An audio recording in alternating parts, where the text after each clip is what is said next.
እውነት ለመናገር ኢትዮጵያ ውስጥ ቁጥር 1 በዚህ ሰዓት ደም እያፈሰ ያለው ከጠቅላይ ሚኒስትሩ ጀምሮ ወይም እሳቸው የሚመሩት አጠቃላይ ስርዓቱ ነው።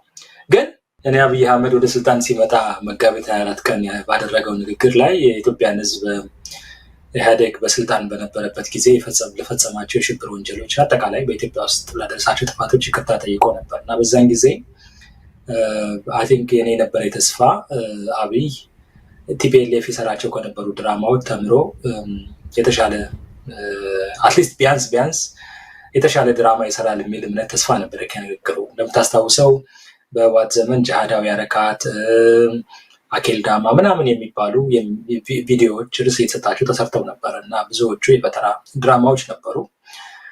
ቢያንስ እና አብይ ከዛ ተምረው የተሻለ ነገር ያቀርቡላል የሚል እምነት ነበረኝ። ነገር ግን ያው ህወሓት መቼም ያሳደገው ልጅ አይምሮውን አጥቦ እንደገና አዲስ ሶፍትዌር የተከለለት ሰው በቀላሉ እንደማይማር የተረዳሁበትን ዶኩመንታሪ ነው። ትናንት የሐሰት ዶኩመንታሪ ነው የተመለከትኩት። እንግዲህ መቼም እንደምታውቀው 1000 እውነት ኖሮ በዛ 1000 እውነት ውስጥ አንድ ውሸት ከተገኘች አጠቃላይ ያን 1000 ውሸት 1000 እውነት ትበርዘዋለች ወይም አመኔታ ታጣዋለች ይባላል። እኔ ገና ከመጀመሪያው ቪዲዮን ሳየው እና የኔ ጽሁፍ በፌስቡክ የጻፍኩት ጽሁፍ ወጥቶ እየታየ አብሬ እንዳሴርኩ ፕሮፓጋንዳ ዘመቻ እንዳደረግኩ ከነሱ ጋር ምንድነው አብሬ ተመሳጥሬ ይሄ ድራማ እንዲሰራ እንዳደረግኩ ሲነገር ከዛ በኋላ ያለውን ፕሮግራም ለማየት ወኔው አልነበረኝም። ምክንያቱም እንዳልኩህ አጠቃላይ እንትኑ ውሸት እንደሆነ ተረድቻለሁ። ገና ሲሜን ሳይሆን ነው ውሸት እንደሆነ የተረዳሁት። ለምን ብትለኝ አንደኛ ማለት ሰው ፌስቡኬን ገብቶ እንደሚያየው እኔ አስተያየት መስጠት እንኳን የጀመርኩት ዝግጅቱ ከተላለፈ ከተወሰኑ ሰዓታት ወይም በማግስቱ ነው፣ ከአንድ ቀን በኋላ ነው። ምክንያቱም ጠዋት ላይ ስነሳ እንደ ትንሽ ፐርሰናል አድርገውና ጠዋት ላይ ስነሳ ፌስቡኩ ምኑ በዚህ ጉዳይ ላይ በጣም ብዙ ነገሮችን መረጃዎች የተለዋወጡ ነበሩ ሰዎች እና ምንድነው ምናምን ብዬ ማየት ጀመርኩኝ። ከዛ በኋላ የተወሰኑ ቪዲዮዎችን ማየት ጀመርኩ። ከዛ ሙሉውን አላገኘሁትም ነበርና ሙሉ ስዕሉ እንዲኖረኝ ማየት ነበረብኝ። በኋላ አንድ ሰው ሙሉውን ቪዲዮ አጋርቶት ከዛ ማየት ጀመርኩ። ሳይ እንደ ማንኛውም ኢትዮጵያዊ ሰው ስለሆንኩኝ በልጅቱ ላይ የደረሰው ሰቆቃ፣ የልጅቱ ስሜት አመመኝ፣ በጣም ተሰማኝ። እንባዋ ፕላስ የደረሰባት ነገር ከዚህ በፊት ደግሞ በጣም ብዙ ተመሳሳይ መረጃዎች፣ ተመሳሳይ ሰቆቃዎችን እንሰማ ስለነበረ የልጅቱ እንባ ውስጥ ቀረ ማለት እችላለሁ። በጣም ነው የተሰማኝ እና በስልክ እንሰማለን እንዲህ አይነት ነገሮችን፣ አልፎ አልፎ ቪዲዮዎችን እናያለን። አንዳንድ አባቶች እናቶች ሲናገሩ እንሰማለን። እሷ ደግሞ ሞር አቀራረቧ በጣም ስሜቴን ስለነካው ፕላስ የቀረበበት ሚዲያም የኢትዮጵያ ሚዲያ ኢትዮጵያ ውስጥ ያለ ሚዲያ በመሆኑ ወዲያውኑ ከተወሰኑ ሰዓታት በኋላ እኔም ስሜቴን አቀረው፣ በጣም እንዳዘንኩ ገለጽኩኝ። ከዛ ግን ስራ ቦታው ላይ ያለው ሁሉ በጣም ይረብሸኝ ነበር ውስጤን እና አይምሮዬ በጣም ታወከ። ከዛ ወደ አይምሮ የመጣው ነገር እቺ ልጅ መርዳት አለባት፣ የገንዘብ እርዳታ ያስፈልጋታል፣ ለልጇም ለሷም። በተለይ ይሄ የምታሳየው ምግብ ኮቸሮ ምናምን በጣም ስለነካኝ በፍጹም መረዳት አለባት። እንደዚሁም የአእምሮ ችግር ደርሶባት ሊሆን ስለሚችል የማህፀን ችግርም ስለሚኖርባት ውጭ ሀገር ሄዳ መታከም አለባት ብዬ ስላመንኩ ጓደኞቼን፣ አቅም ያላቸውን ጓደኞቼን እባካችሁ እንደ ውጭ ሀገር ወጣ እንድትታከም እርዷት ብዬ መቀስቀስ ጀመርኩ። ከዛ ፌስቡክ ላይ የገንዘብ ድጋፍ እንዲደረግላት ነው አስተያየት ሰጠሁት። በሂውማኒቲ በሰብአዊነት አደረግኩት። ከዛ እንደውም ብዙ ሰዎች በጣም ኢትዮጵያን በዚህ በኩል ደስ ይሉኛል፣ በጣም ደጎች ናቸው እና ብዙዎች ወዲያውኑ በባንክ አካውንቷ መጀመሪያ አንዳንዶች ጠየቁኝ፣ እንደ ይሄ ትክክለኛ ባንክ አካውንት ነው ወይ ብለው ጠየቁኝ። አይ እኔ ያገኘሁት እዛው ኢቢኤስ ሚዲያ ላይ ያለ ነው፣ ግን ሌሎችም የሚታወቁ ሚዲያዎች ይሄን ባንክ አካውንት ስለ አስቀመጡ በዚህ እንርዳት አልኩኝ። ከዛ ብዙዎች የረዱበትን ደረሰኝ ሁሉ እየላኩ ያሳዩ ነበርና በጣም ልብ የተነካ። ከዛ እኔም ለማስተላለፍ ፈልጌ የራሴን ድርሻ ለመወጣት ስሞክር በአጋጣሚ ትራንስፈር ለማድረግ ሰዓቱ ምቹ አልነበረም። በማግስቱ አደርጋለሁ ስል ሌላ ታሪክ መጣ። ከዛ በኋላ ነገሩን እንደገና ማጤን ነበረብኝ። እዚህ ላይ ምንድነው ነገር የፈለግኩት እንደ ማንኛውም ሰው አይደለም። በጊዜው እንኳን የሰማሁት በማግስቱ ነው የሰማሁት።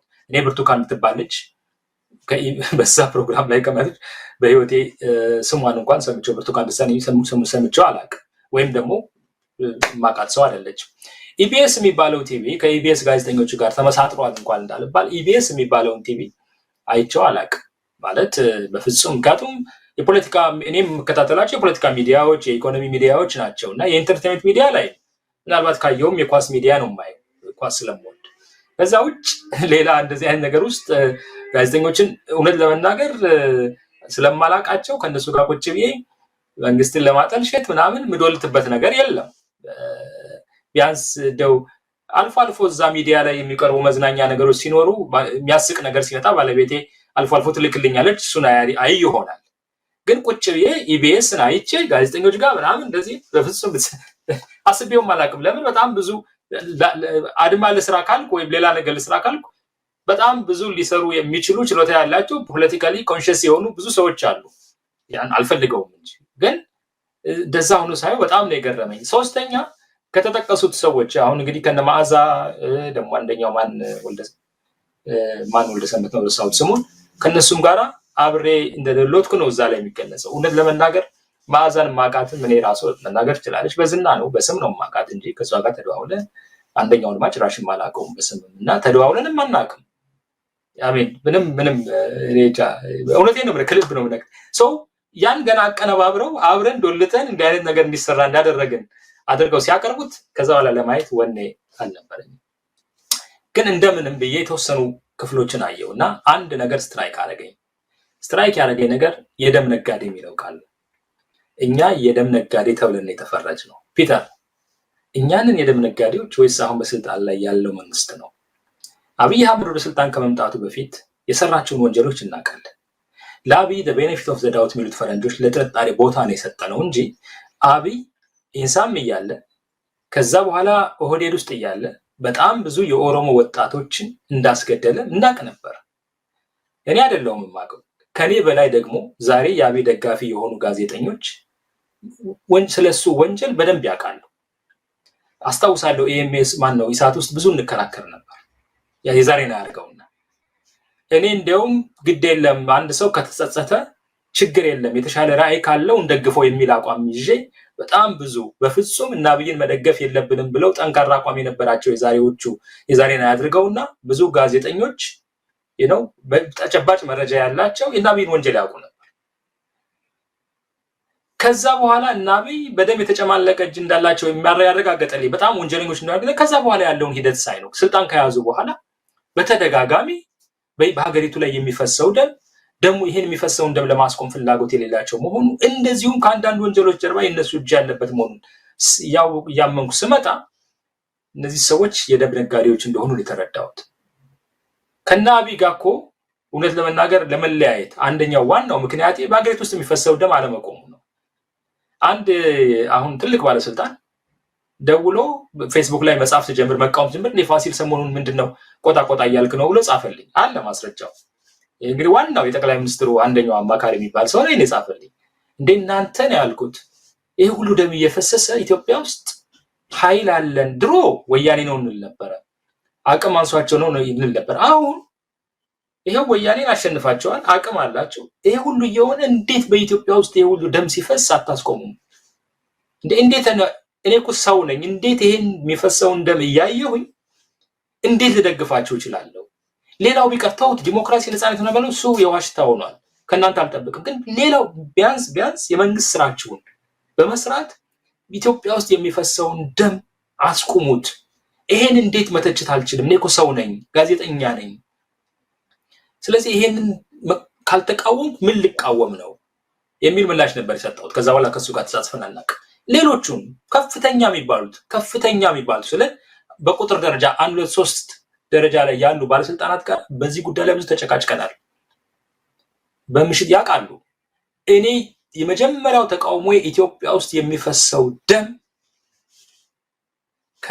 በቃ ምን ልበል እኔ አይ ዶንት ኖ በምን ልገልጸው እንደምንችል አላውቅም። ይሄ ነው ከነሱ ጋር ያጣላኝ። እንዴት ነው በየቀኑ ይሄን መቆጣጠር የማትችሉት? አይኑ የተወሰኑ ሰዎች ያምኑ ነበር፣ ትክክል ነው ይሉ ነበር፣ ግን አቅም አልነበራቸውም። ስለዚህ ማን ነው የደም ነጋዴው? ማን ነው ዙፋኑን በኢትዮጵያውያን ደም ላይ እየገነባ ያለው? ይሄ ስያሜ እውነት ለመናገር እኔ እንደው አንዳንድ ጊዜ ፈጣሪ ወርዶ ዳኝነት ቢሰጥ እላለሁ። ላለፉት 7 ዓመታት ደም እያፈሰሱ ያለው እጃቸው በደም የተጨማለቁ ሰዎች እኛን ወጥተው በሀገሪቱ ውስጥ የሚፈሰው ደም መቆም አለበት እያልን በየቀኑ ከነሱም ጋር በነበረን ግንኙነት እየተጨቃጨቀን ከዛም በአደባባይ እየተናገርን ወጥተው አንተን የደም ነጋዴ ሲሉ ሀፍረት የለም ወይ? ሸም የሚባል ነገር የለም ወይ ኢትዮጵያ ውስጥ? ይሄ ፓርት በጣም ነው የገረመኝ። ማለት አላፈርኩባትም፣ ምክንያቱም ንጹህ ነኝ ብዬ ነው የማምነው። እንደ አይነት ውስጥ አልገባም። በጣም ንጹህ ነኝ ብዬ አምናለሁ። የሰው ልጅ ደም እንኳን የሰው ልጅ የእንስሳት ደም መፍሰስ አለበት ብዬ የማላምን ማለት መፍሰስ የለበትም ብዬ የማምን ሰው ነኝ። በዚህ ደረጃ ግን የደም ነጋዴ ብለው ሲፈርጁህ የሚየን ወደ አብዬ አይነት ነገር ነው የሆነው። እውነት ለመናገር ኢትዮጵያ ውስጥ ቁጥር 1 በዚህ ሰዓት ደም እያፈሰ ያለው ከጠቅላይ ሚኒስትሩ ጀምሮ ወይም እሳቸው የሚመሩት አጠቃላይ ስርዓቱ ነው። ግን እንደምታውቀው ፒተር በጣም ነበር የምንወደሰው እኮ በህወሓት ጦርነት ጊዜ አይደለ? በጣም በቃ እንደ ጀግና ነበር የምንታየው፣ እንደ እንትን ነበር፣ ብዙ ነገር እናድርግላችሁ እንባል ነበረ ነው። እኛ ግን አይነት ቆዳ የለንም፣ የካድሬነት ቆዳ የለንም። እኛ እኮ የኢዜማ መሪዎች አይነት ቆዳ የለንም፣ የአብን አይነት መሪዎች ቆዳ የለንም እንጂ እንደዛ አይነት ስዕብና ቢኖረን